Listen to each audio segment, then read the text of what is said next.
국가위원회에서 지난 생명윤리법에 대한 개정 필요성이 있다라고 판단하시고 그와 관련한 정책 제안 보고서를 24년 6월에 발표했습니다.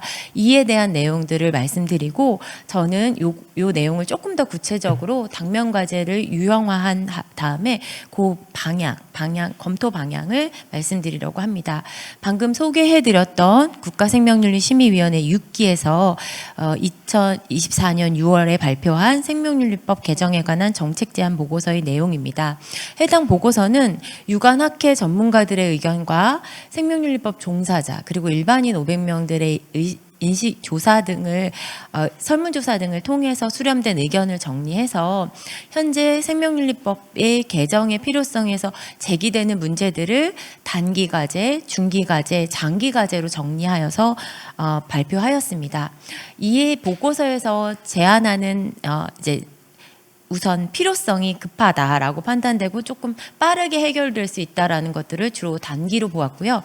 가장 먼저 단기 과제 중 개정이 필요하다라고 판단하신 사항이 동의와 서면 동의 그리고 대리 동의 미성년자 대리인의 동의에 대한 면제를 금지한 규정에 대한 개정이 필요하다라는 두 가지를 말씀해 주셨습니다. 먼저 생명윤리법에 따른 동의는 아시겠지만 서면 동의를 원칙으로 하고 있습니다. 물론 이 서면이 꼭 종이어야만 하는 것은 아니고 전자동의를 다 포함한다고 돼 있기 때문에 뭐 녹음을 한다거나 뭐 그런 우리가 일반적으로 사용하는 동의들이 다 유효한데 중요한 것은 서면의 동의를 받지 않는 것과 그냥 동의를 아예 받지 않는 것에 대한 혼란이 조금 있기 때문인 것 같습니다. 그래서 이 부분에 대한 구분을 명확하게 하는 게 좋겠다 법에서라는 의견을 주고 계시고요.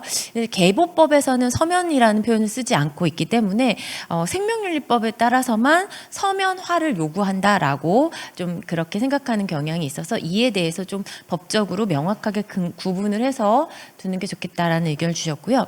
그리고 사실 이제 김현철 교수님이 앞에서 발표해 주셨던 전부 개정에서 인간대상 연구, 인체요령물 연구 관련된 부분이 법으로 확대되면서 이제 동의와 관련된 조항이 많이 들어왔죠. 그래서 거기에서 특별히 법 워킹그룹은 아마 이런 조항이 왜 들어갔지라고 생각하실 텐데 법 제정 이후에 국회에서 마지막으로 아까 이제 마지막 단계에서 뭔가 하나가 다 한 끗의 차이 문제를 일으키는 것 같습니다. 체세포 복제도 금지였다 연구 허용이 됐고 또 대리인의 동의도 똑같이 동의와 동의 면제에 대한 판단은 기관위원회였으나 현재 법은 아시겠지만 대리 동의 시에 대리인의 동의를 그러니까 미성년자에 대한 대리 동의가 필요할 때는 그 대리인의 동의를 면제할 수 없도록 하고 있어서 오히려 연구 대상자와 대리인의 동의를 받음으로써 연구 대상자가 보호받지 못하는 상황이 생겨서 이때 이걸 동의를 받아야 하는지 동의를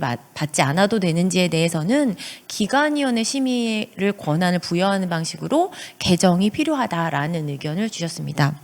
두 번째는 개정의 방향을 구체적으로 제안해 주셨진 않지만 안건을 제안해 주신 내용이 있습니다. 그리고 비교적 시급한 개정이 필요하다고 단기 과제로 본 사항입니다. 먼저는 유전자 치료와 유전자 치료에 관한 연구와 관련한 규정의 정비가 필요하다입니다. 제정 당시에는 아시겠지만 젤싱호 사건 이후로 유전자 치료에 대한 두려움이 굉장히 많았습니다. 그런데 그렇기 때문에 제정 당시 체내로 진입하는 것에 대한 굉장히 엄격한 금지 규정들이 있었는데 지금은 아시겠지만 첨단재생법을 통해서 우회할 수 있는 다른 법률이 있고 그때 이 법률에 대한 정비를 하고자 했지만 이제 완전히 드러내지 못한 상태에서 두 법이 공존하면서 어떤 법을 적용해야 되는지에 대한 논란이 끊임없이 제기되고 있기 때문에 이 부분도 좀 정리가 필요하다라는 의견을 주셨고요. 그리고 유전자 검사와 관련한 부분은 오늘 이제 김현철 교수님 발표에 마지막에 바이오 벤처가 사고를 쳐서 법으로 들어갔다 이런 표현을 해주셨는데 이 유전자 검사도 유전자 검사와 유전자 검사 기관에 대한 규제 안으로 들어오는 제도로 들어오는 것에 대한 필요는 있었지만 그 내용이 너무 이제 좀 체계적이지 못한 부분이 있고 또 그 반면에 유전체 시장은 굉장히 급속도로 발전하고 커왔기 때문에 여기에도 좀 변화된 환경에 대한 고려가 필요하다. 특히 유전 상담 같은 것들을 조금 이게 현재 매우 중요한 의미가 대두되기 때문에 이것들을 좀 제도화할 필요가 있고 이런 유전체 정보에 대한 불확실성에도 불구하고 검사를 하고자 하는 검사 가격도 싸졌고 뭐 안 할 이유가 없다라고 보시는 분들도 굉장히 많기 때문에 그런 검사가 가능한 대상 질환의 확대에 대한 요구 등에서 그냥 이런 경쟁적인 이익이 아니라 우리 사회가 어떻게 종합적으로 이것을 어느 정도의 자율성과 어떤 규제를 가름을 잘 타서 이게 우리 사회의 공익이 될 수 있도록 좀 종합적으로 고려할 필요가 있겠다라는 의견을 과제로 주셨습니다. 또 하나는 배아줄기세포주 이용과 관련한 규정의 정비입니다. 이도 사실 첨생법과 연결이 되는 내용입니다. 현재 생명윤리법은 배아줄기세포주를 수립해서 등록을 하도록 하고 있고 그 등록된 배아줄기세포주를 이용해서 체외에서만 연구를 하도록 하고 있습니다. 그래서 사실은 엄밀히 말하면 배아로부터 유래된 세포 치료제는 체내로 못 넣는 것처럼 되어 있습니다. 생명윤리법은. 근데 이제 지금은 아시겠지만 첨세법에서 인체세포 등으로 처리돼서 세포 치료제로 아예 개발돼서 인체에 넣기 위해 만들어진 것들은 지금 가능하기 때문에 이 또한 규제 조화가 맞지 않다라고 판단하신 부분이고요.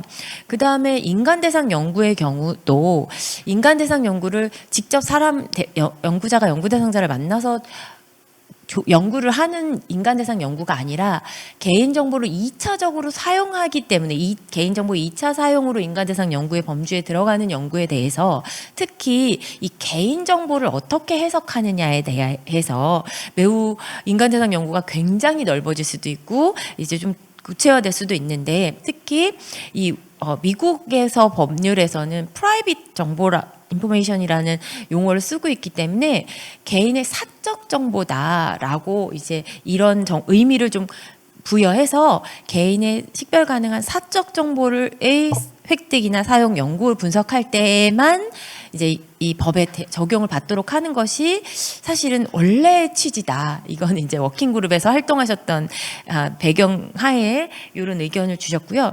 특별히 개인정보보호법이 제정된 이후에 해당 법에서 말하는 개인정보나 익명화, 지금 최근에 아주 떠들썩한 가명화 이런 정보들이 어쨌든 정보 주체로부터 얻은 개인의 정보를 잘 보호할 수 있는 방안을 기술하기 위한 용어인데 이게 법률마다 상이해서 누가 어떤 방식으로 하는 게 적절한 보호인지 잘 모르는 현장이 많이 발생한다는 거죠. 그래서 이 부분에 대해서도 좀 단기 내에 빠른 검토가 필요하다라는 의견을 주셨습니다.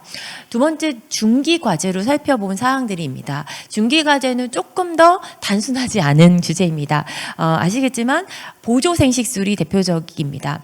임신 목적으로 생명윤리법 제정의 흐름부터 쭉 보시면 아시겠지만 연구 목적의 생식세포나 배아의 사용이 이 법의 태생에 관여를 했기 때문에 사실 보조생식술 자체는 의료의 영역이었습니다. 그래서 보조생식술을 직접적으로 법이 규제하거나 특히 그로 인해 태어날 아이도 굉장히 개인의 가정의 문제로 보았습니다. 그러나 지금 변화된 사회 속에서 생식세포나 배아의 기증을 통한 임신 보조생식술의 활용 그리고 그로 태어날 아이에 대한 권리의 변화 갈등 등이 굉장히 우려되는 상황입니다.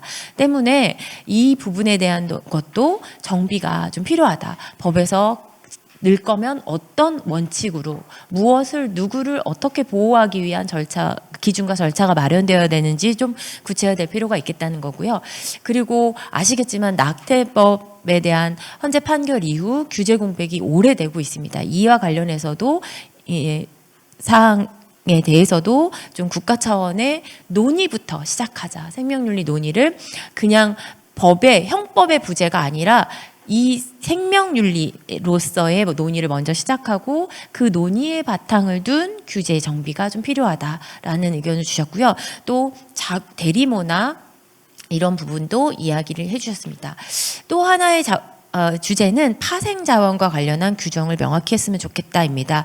사실 이 부분은 인체 유래물을 연구를 이용해서 얻어진 또 다른 가치 자원을 어떻게 규정하고 그것에 대한 제도를 적용할 것인가의 문제입니다. 그런데 현재는 파생 자원에 대해서는 인체 유래물의 일종, 파생 자원이니까요. 예, 인체 유래물의 일종이라고 볼 수는 있지만 이 부분들에 대해서는 어느 정도 기준과 원칙은 정해졌지만 보다 좀 인체 유래물과 파생 자원에 대한 기본적인 틀을 좀 전반적으로 정비하는 게 좋겠다라는 의견을 주셨고요.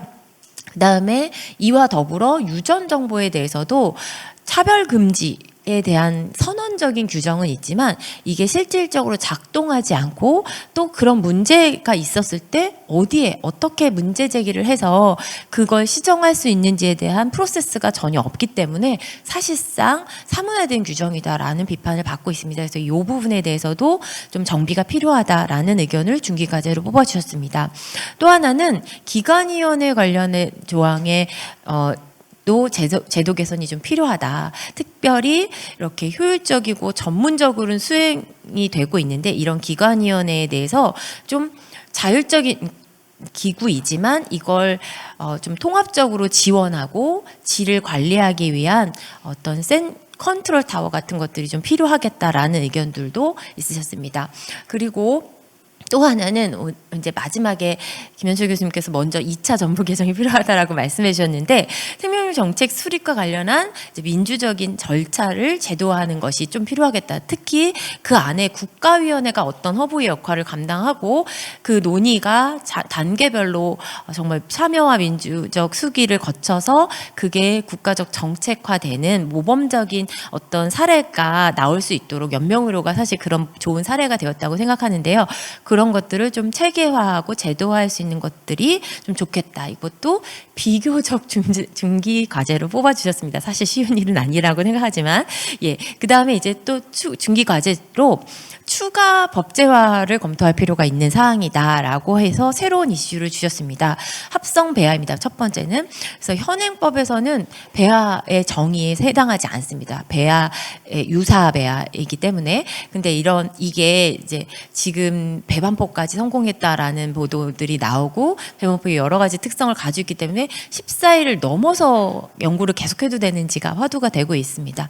이렇게 개체 발생 가능성이 높아지는 것에 대해서는 국가가 어떤 차원의 어떤 예외나 규제를 할 건지 규제를 안 할 건지 뭐 이런 부분에 대해서도 좀 사회가 그냥 또 이렇게 언론으로 막 휘청휘청하는 것이 아니라 좀 체계적으로 모니터링하고 전문가 시민 간의 소통이 자연스럽게 돼서 이것이 사회적 대응력으로 나타날 수 있도록 하는 법제화가 필요하겠다라는 의견을 주셨고요. 데이터 뱅크와 관련해서도 현재 인체유래물 은행은 인체유래물 등과 개인정보를 함께 다루고 있지만 유래물, 물질, 머티리얼은 없지만 이제 유전정보도 다 데이터로 가지고 있기 때문에 유전정보나 건강정보, 임상정보만을 가진 데이터뱅크에 대해서 그리고 그게 현재 생명윤리법의 인체유래물 은행은 연구 목적 제공만을 전제하는데 상업적 목적의 제공을 어떻게 할 것인지에 대해서 생명윤리법의 좀 확장 가능성에 대한 제안을 주셨습니다. 그 다음에 또 추가 법제가 필요한 사항을 말씀해 주시는데요. 하나는 사실은 앞에서 정책적 제도화는 국가위원회를 중심으로 좀 비교적 체계적인 논의 체계를 만들자였다면 국가위원회 논의가 오기까지 좀 더 사회적 시민이 성숙할 수 있는 기회를 두는 것이 좋겠다라고 해서 이런 이제 퍼블릭 다이얼로그 같은 것들을 좀 강조한 이런 LC가 작동할 수 있는 제도 규제를 좀 마련하는 것이 좋겠다. 제도적 근거를 갖는 것이 좋겠다라는 의견을 주셨고요. 그 다음에 신경윤리와 관련한 입법도 또 체계적으로 대응할 수 있는 법률 체계의 정비가 좀 필요하겠다라는 의견을 주셨습니다. 마지막 장기 과제는 이제 법률 체계 정비가 필요하다. 이것도 사실 김현철 교수님께서 이미 말씀을 해주셔서 오늘 발제를 두 분만 했어도 참 좋았겠다라는 생각을 했는데요. 네, 그래서 생명윤리법이 생명윤리 및 안전에 관한 법률인데 사실은 너무 지역적인 몇 가지의 생명윤리 이슈에 대해서 층위가 다르게 규제를 하고 있는 점이 있습니다. 이 부분에 대해서 우리가 이제 생명윤리라고 하는 것이 나름의 생명윤리가 다 다르겠지만 바이오에틱에 기본한 기본 원칙과 대응 방식 체계들을 좀 논의하고 그 거버넌스를 갖추는 기본법 성격을 좀 갖도록 하는 것과 제가 개별법을 좀 순차적으로 독립입법하는 방식으로 해서 좀 이렇게 분리해서 법률 안에 온전성도 갖추고 실제 법률의 적용 대상이 되는 것들도 조금 더 합리적인 규제를 받도록 하는 것이 좋겠다라는 종합적인 장기 과제를 던져주셨습니다.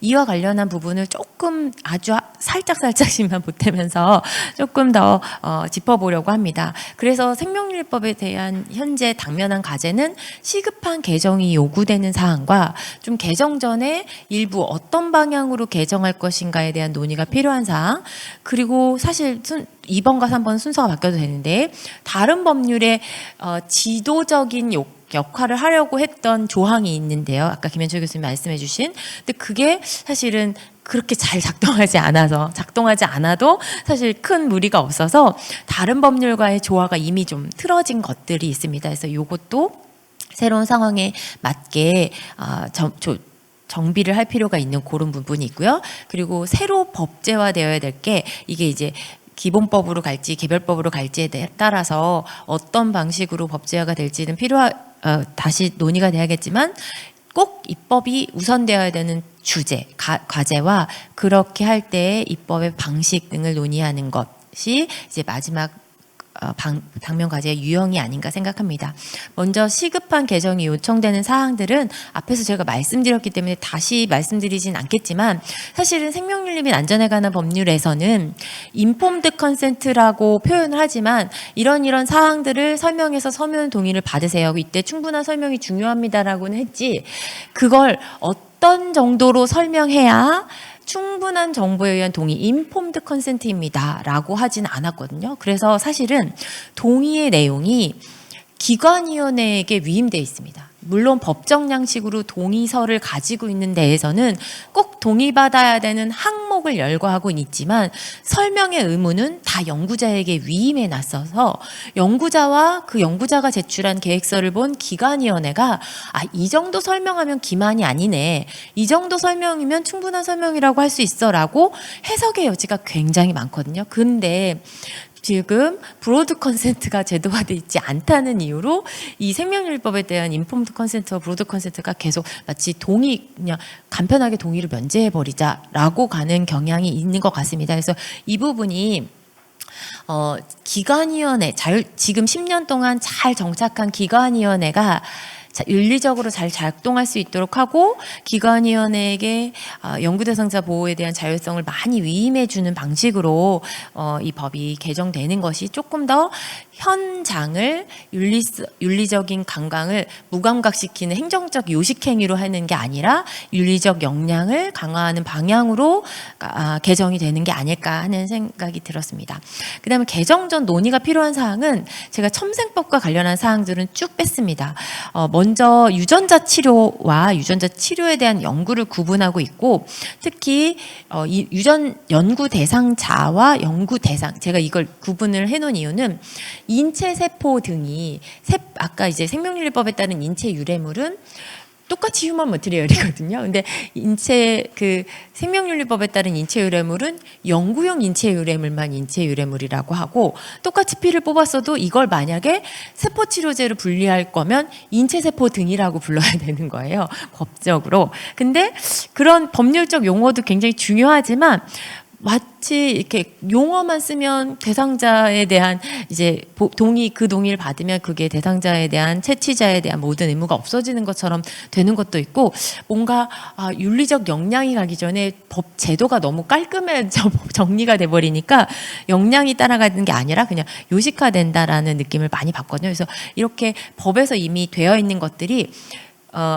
생명윤리법과 좀 상충하는 내용들이 있습니다. 특히 유전자 치료기관의 신고는 김현철 교수님이 제안하신 워킹그룹에서는 빼자 라고 제안을 해줬습니다. 그리고 유전자 치료에 대한 동의서도 치료면 이미 치료니까 똑같이 의료법에 따른 설명의 의무만 있고 하면 되지 그게 별도의 동의서가 필요하지 않다라고 해서 빼려고 했는데 아까 살짝 말씀해 주셨지만 배아나 유전자 치료는 건드리지 말자 뭐 이런 얘기가 있어가지고 다시 살아났습니다. 그래서 제 입법하는 과정에 그래서 유전자 치료에 대한 동의서가 유전자 치료 기관에 대한 신고와 동의서가 살았는데 또 이걸 중간에 빼려는 의도가 있었거든요. 근데 또 한 번 주목을 받은 게 코오롱 사태 때 이게 작동해서 치료받았던 치료자들이 다 동의서를 쓴 거예요. 치료 동의서를. 그래서 추적 관리가 다 됐었거든요. 그래서 그때 또 이걸 빼지 못하는 이유가 돼서 이 법이 계속 남아 있었는데 배아주기 세포주의 이용까지 세포치료제의 발달 현황과 지금 동향을 봤을 때 계속 생명윤리법에서 이 조항을 가지고 있어서 뭔가 규제에 부조화가 있는 것처럼 보이는 것이 좀 적절하지 않지 않을까라는 생각이 들어서 이 부분을 좀 빠르게 손을 보는 것도 필요하지 않을까 생각합니다. 그리고 두 번째는 파생자원이나 데이터 인허가는 이미 정부가 해석 자료집을 냈습니다. 가이드라인을 내서 이 부분은 저는 현재 가이드라인 안에서의 문제는 없는데 그 가이드라인 범위를 벗어나는 것에 대한 미리 대응은 좀 필요하다고 보여지고요. 합성 배아도 생명윤리법에 대한 배아가 아니기 때문에 연구 목적으로 사용하는 거에 대해서는 생명윤리법의 규제 적용 대상이 아니다라는 내용을 했기 때문에 이 부분도 해석으로 현재 풀어져 있는 사항이긴 하지만 향후 좀 더 멀리 보는 이제 요번에 올해 저희가 계속 할 사항인데 앞으로의 정책적 방향에서는 이런 것들을 어떻게 접근하는 것이 좋을까에 대한 논의는 반드시 필요할 것 같습니다. 그리고 유전자 검사기관과 유전자 검사와 유전자 검사기관과 관련한 부분은 규제 당시 바이오벤처에 대한 지원 정책과 규제 정책이 맞물리면서 의료기관과 비의료기관인 검사기관 간에 마치 제도적 갭이 있는 것처럼 받아들여졌거든요. 원래 의도는 아닙니다. 법의 의도는 아니지만 법의 피감자가 그렇게 받아들인다면 저는 그것도 굉장히 중요한 현상이라고 보아야 할 것 같습니다. 그래서 의료기관의 의뢰라는 것이 의사의 오더지만 사실은 지금 소비자의 권리가 강조돼서 임상에서도 환자가 요구하는 것에 대해서 의료를 거부하거나 이러지 못하는 상황에서 이 사이의 현실을 어떻게 갈 것인가. 의료 영역이 아닌 특히 DTC가 더 그렇고 DTC가 유사질병까지는 열렸는데 그 이후 어디까지 어떻게 확대되어야 할 것인가에 대한 부분. 그게 의료기관의 유불리나가 아니라 국민의 건강의 유불리, 국민 개인의 권리가 아니라 건강 차원에서 국민의 건강권 차원에서의 유불리를 좀 더 과학적 근거와 임상적 근거에 따라서 좀 볼 필요가 있고 그 안에서 정말 필요한 상담이 제공되고 정말 보호받을 수 있는 유전 정보가 보호받을 수 있는 좀 원칙을 마련할 필요가 있지 않나라는 생각입니다. 그리고 다른 기타 법률들과의 정비가 필요한 사항으로서는 아까 이제 생명윤리법 제3조 2항에 생명윤리 및 안전에 관한 내용을 담은 다른 법률을 제정하거나 개정할 때는 이 법에 부합하도록 하여야 한다라고 규정하고 있지만 실제 작동하지는 않는 것 같습니다. 그냥 동의 조항이 얽힐 때 해당 부서, 담당 부서의 의견을 듣는 정도인데 사실 개인정보보호법에 따른 감형 처리를 예외로 동의 없이 받아도 되는 예외로 규정할 때도 사실 GDPR에서도 맞는 것은 아니기 때문에 그런 감형 처리에서 쓰겠다는 동의를 받고 그렇게 하셔야 된다. 이런 그런 동의 기반한 원칙들에 대한 원칙을 말씀드렸지만 사실은 그것도 어떻게 보면 기본 글로벌한 기준과는 조금 다른 방향으로 갔고 또 아주 연구윤리에서 너무 중요한 IRB에서 굉장히 중요했던 그동안의 가치는 연구와 임상을 분리해라 이거거든요. 그러니까 내가 지금 피지션으로서 이 환자를 대하는지 인베스티게이터로서 이 환자를 대하는지에 대해서 내가 1인 2역이어도 그걸 객관적으로 바라보는 것이 윤리적으로는 특히 자율적 윤리로서 굉장히 중요하다였는데 이제 아시겠지만 첨단 재생의료에서 임상연구뿐만 아니라 이제 임상연구가 종료된 지 6개월까지는 그냥 치료로 보겠다고 했고 저위험은 그냥 바로 치료가 될 수 있도록 곧 이제 시행이 됩니다. 시행이 될 예정입니다. 그래서 이 부분도 우리가 이제 기존의 의료와 비의료 이런 벤처와 이 시민들 간의 권리가 막 섞여 있는 상황입니다. 그래서 이 부분도 어떻게 나라가 어느 부분, 국가는 어디에서 어떤 부분을 개입할 것인지에 대해서 근본적인 규제 범위를 세분화해서 이 부분이 좀 정비될 필요가 있다는 생각이 들고요. 그리고 국가위원회에서 말씀해 주셨던 보조생식술과 관련한 아니면 낙태나 대리모 관련한 부분들도 새로운 입법으로 개별법 이든 어떤 생명윤리법에 대한 원칙이든 좀 법제화가 필요할 수 있겠다라는 것이고요. 그리고 생명윤리 관련 어젠다에 대해서 사회적 합의성이 점점 필요해지고 있습니다. 이게 개인이 그냥 누가 잘해서 되는 것이 아니기 때문에 이런 다른 법률에서 뭐 국가 재정이 대규모 투자될 때는 예비 타당성 조사를 한다거나 과학기술에 대한 혁신적인 과학기술에 대해서는 기술 영향 평가나 기술 수준 평가들을 의무화한다거나 하는 것처럼 우리 사회에서의 생명윤리 및 안전에 관한 부분에서는 국가위원회가 그런 영향평가 등을 할 수 있도록 해서 우리 사회의 종합적인 윤리적 대응이 가능하도록 하는 역량을 확보하는 것도 좀 제도화할 필요가 있겠다는 생각이 듭니다. 그리고 말씀해 주셨던 유네스코 가이드라인에 따른 바람직한 국가의 윤리위원회가 해야 되는 일을 위해서도 실제 현재 그 열악한 상황에도 불구하고 지금 현재 6기까지 이른 국가위원회는 꾸준히 무엇인가를 해오셨습니다. 그러나 그 역할이 행정부에 작동하지 않게 되는 좀 제도적 한계를 가지고 있습니다. 그래서 그 부분도 자문으로 끝나는 것이 아니라 조금 더 좀 더 추가 합의나 논의를 거쳐서 좀 더 다듬어지고 실행력을 갖게 하도록 하는 절차 등을 좀 연결하면 그런 공백들이 제도화된다면 조금 더 실효성 있고 국가위원회에서도 또 더 책임감 있는 심의 등을 진행할 수 있지 않을까 생각합니다. 이런 것들을 또 많은 프로세스를 제도화할 수 있는 것들이 정비되면 좋겠습니다. 그리고 마지막으로 이제 기본법과 특별법 아니고 개별법인데요. 네, 개별법으로 구분돼서 좀 나가는 것이 좀 좋겠다라는 의견이 많이 나왔고요. 이것을 마지막으로 소개해드리면서 발표를 마치도록 하겠습니다.